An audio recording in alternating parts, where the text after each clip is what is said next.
And this is our chicken curry with rice. Perfect. And this is it.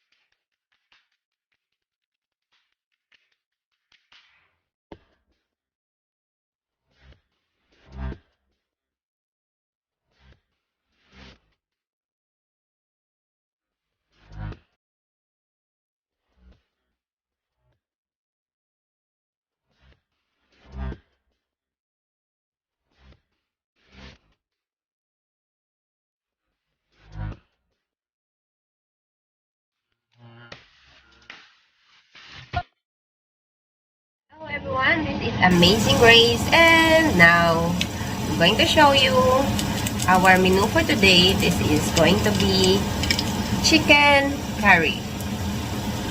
So I am already frying. This is our ingredients. I am sauteing our garlic because we are using garlic and of course onion. Once it's already brown, it started to be brown, so we're going to add our onion. So there's an onion already, guys, and let's saute. I don't use so much oil. It's because chicken produces its own oil. So we are going to adjust our heat into medium.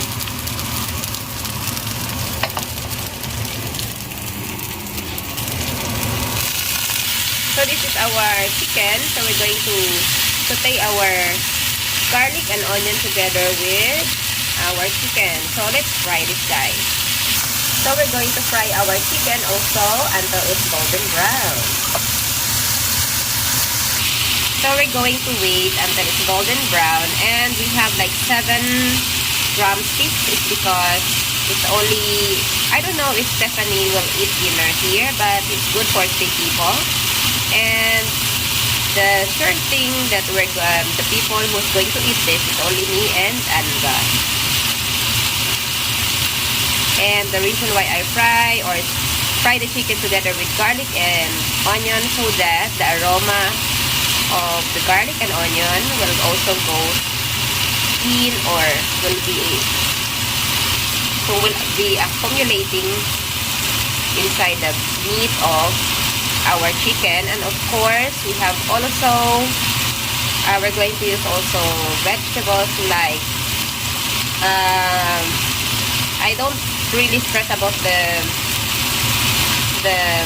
ingredients or the vegetables, is because we don't have complete vegetables, guys, but I just use what I found in our refrigerator. So we have also carrots. So we're going to add our vegetables because chicken will be cooked very fast, guys. So we're going to add our potatoes, our carrots, like this, and also again mix it. It's still very dry, but soon we're going to add our yellow curry paste.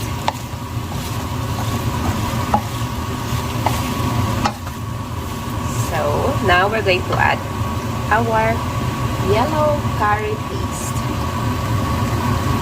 So this is our yellow curry paste, and now we're going to open it and add some to our pan.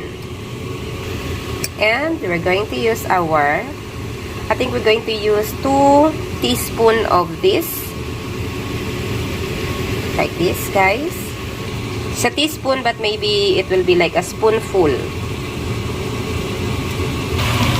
And we're going to add it to our meat like this.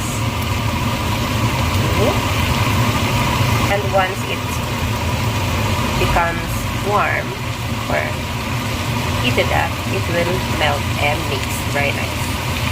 Another one. Before we're going to add our water.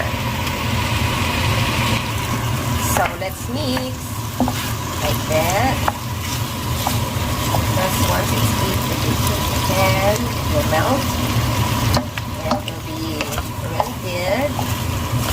Really, really good. And then we can add a cup of water or a half a cup of water. Because we're going to add, and this time guys, I'm not going to use any coconut milk, of course, because we don't have coconut milk, so I'm going to use the alternative, which is fresh milk. We have evaporated milk, is also perfect, but this time I'm going to use whole milk. But this time, first, we're going to add our water. So we're going to add our water from that, so it will melt. It's a hot water because I really prefer to use hot water. So it's just a half a cup. And we're going to mix and wait until it's to boil. Because once it's going to boil, guys, it's also going to make and reduce our soup. It's only just perfect to boil our meat, to cook it well. So that's it. We're going to cover our mixture or our chicken, and we're going to simmer it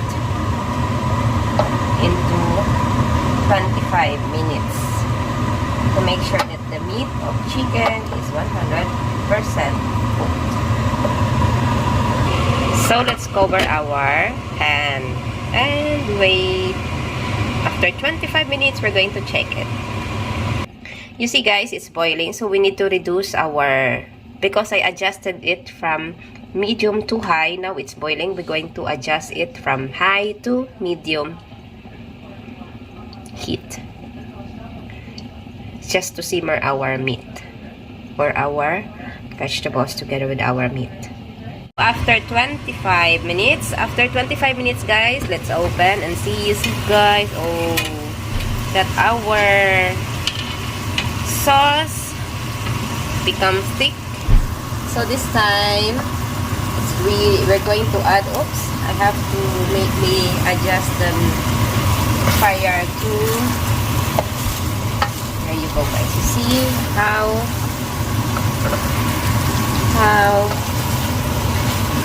thick our sauce. So we're going to add our salt like this and pepper, and we're going to add the rest of our, I have also frozen vegetables later I'm going to add, because I like to have beans.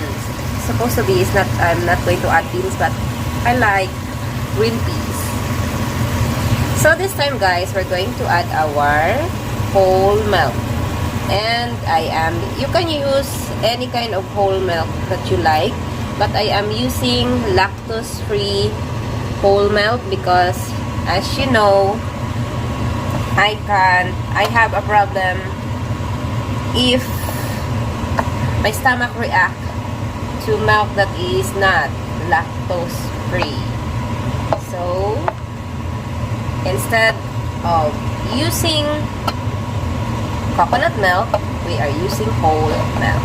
And this time guys, we're going to add salt and pepper to taste, like this. And I'm also going to add the frozen vegetables. So I add it's optional guys. If you don't like green peas, you don't need to add. But the reason why I love to add this one, because we have this cauliflower.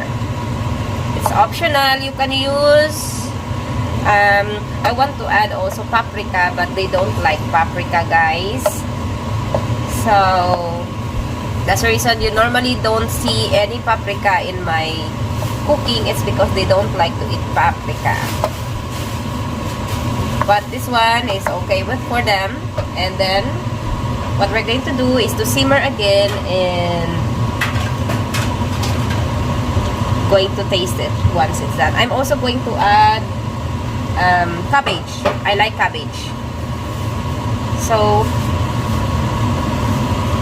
here you go. We will wait until our whole milk also becomes thick, and then it's done. Our chicken curry is 100% done. But I'm going to add our cabbage. And the reason I put the cabbage on the last part because the cabbage, guys, doesn't need a lot of time cooking. Just add a little bit of heat, then it's already okay. And I love my vegetable crunchy.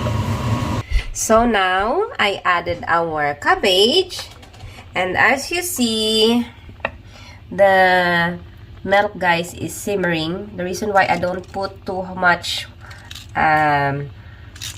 heat, it's because I don't like the milk becomes thick, that, you know, like becomes I don't know how you call this, but the white one bubbles on the top. That's the reason. Then we just only simmer and cover it with lid again, and then it's 100% done. And maybe I can taste a little bit. I have this earlier, so I'm going to use this. Oh yes, the taste is perfect. So we're going to simmer 3 minutes or 2 minutes. Now you go, guys, that our curry is bubbling, so we're going to off the stove, and it's now ready. As you see, I told you just few minutes. You don't need to add more water or something. It's because also the cabbage is producing water, and at the same time, guys, it's still crunchy. And the thing that I love it here, as you see, it bubbles and it's already done. So it's ready for our dinner. Yummy. There you go.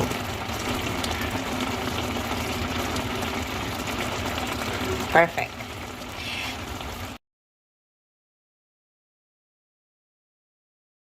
So this is the final result of our chicken curry. It's warm, and then we're going to add our rice. And this is our chicken curry with rice. Perfect. And this is it.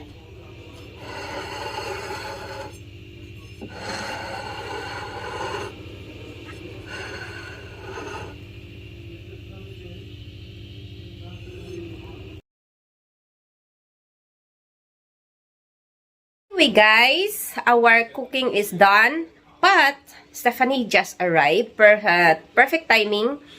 And she, from school, she already baked something that we're going to enjoy together with our coffee. It's called, in Norwegian, is skolabola, or school rules, or school bread. And it's really nice because I'm gonna show you. But anyway, our curry is done and we're going to eat dinner. And today also is weekend. Stephanie is going to the farm and stay there until from here today and or later till Monday. So this is it, guys. Now I'm going to show you what Stephanie baked at school. There you go. It's yummy. Oh, look at this, what she baked at school. This is what you called.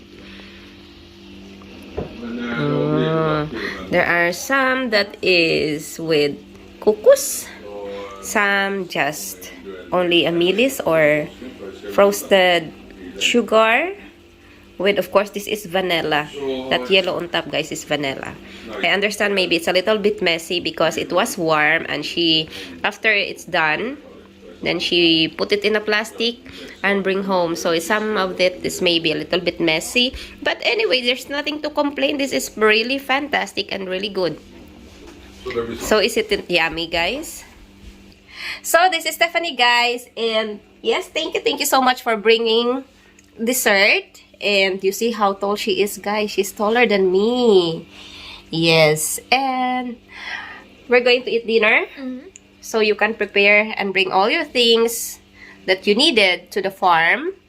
And this is Amazing Grace, guys. And this is Stephanie. Thank you again for watching. Don't forget to subscribe and share my video. Also, click the notification bell so you're updated to all the videos I'm going to share. Bye!